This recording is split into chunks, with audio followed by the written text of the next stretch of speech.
শিৱসাগৰৰ নামটিত ২৬ অক্টোবৰত অভিলেখ গঢ়াৰ লক্ষ্যৰে মাৰ্ঘেৰিটাত আজি দিহানাম আৰু বাদ্যযন্ত্ৰ আখৰাৰ শুভাৰম্ভ। SK যুৱ সমাজ শংখ নাৰায়ণ সাংস্কৃতিক গোষ্ঠীৰ উদ্যোগত আৰাধ্য শিল্পী সমাজ মাৰ্ঘেৰিটা আৰু উত্তৰ পূব কয়লাক্ষেত্ৰৰ সহযোগত অনুষ্ঠিত কৰা হয় আখৰা। মাৰ্ঘেৰিটা ইণ্ডিয়া ক্লাবত অনুষ্ঠিত এই আখৰাত ৩ শতাধিক দিহানামৰ কলাকুশলীয়ে অংশগ্ৰহণ কৰে। শুভাৰম্ভ অনুষ্ঠানত উপস্থিত থাকে মাৰ্ঘেৰিটা সমজিলা নামঘৰসমূহৰ যৌথ মঞ্চৰ সভাপতি পূৰ্ণানন্দ দিহিঙীয়াৰ লগতে কেইবাগৰাকী বিশিষ্ট ব্যক্তি।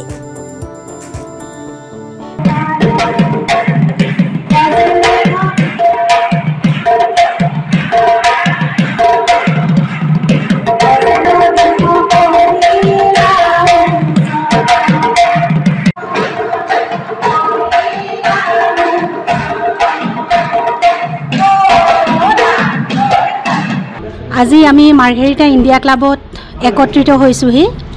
শিৱসাগৰ নামটিত অহা ২৬ অক্টোবৰ তাৰিখে হ'ব লগা বাদ্যযন্ত্ৰৰ আৰু দিহানামৰ অভিলেখত অংশগ্ৰহণ কৰিবলৈ মাৰ্ঘেৰিটাৰ অঞ্চলৰ দলপতিৰ দায়িত্ব মোক অৰ্পণ কৰিছে SK যুৱ সমাজ আৰু শংখনাৰায়ণ নাট্যগোষ্ঠীয়ে।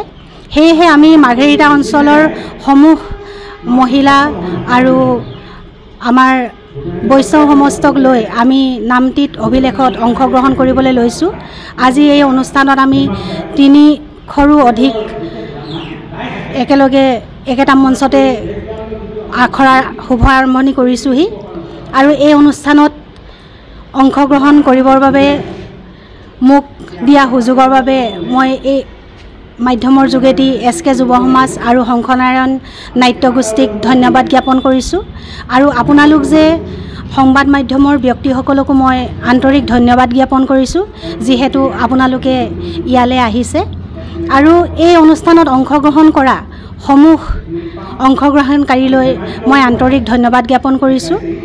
আজি মই এই মাধ্যমৰ যোগেদি আমাৰ স্থানীয় বিধায়ক ভাস্কৰ শৰ্মা ডাঙৰীয়ালৈ অনুৰোধ জনাইছোঁ যাতে আমাৰ এই অনুষ্ঠানটোত তেখেতে দিহা পৰামৰ্শ আৰু সহায় সহযোগিতা আগবঢ়ায় আৰু মাৰ্ঘেৰিটা উত্তৰ পূব কয়লাক্ষেত্ৰৰো সমূহ বিষয়ববীয়ালৈ ইয়াৰ তৰফৰ পৰাই অনুৰোধ জনাইছোঁ যাতে ভৱিষ্যতে আমাৰ এই অনুষ্ঠানটোত কিছু সহায় সহযোগিতা যেন তেওঁলোকে আগবঢ়ায় আৰু ইয়াতে অংশগ্ৰহণ কৰা সমূহ ৰাইজলৈ মই আন্তৰিক ধন্যবাদ জ্ঞাপন কৰিছোঁ।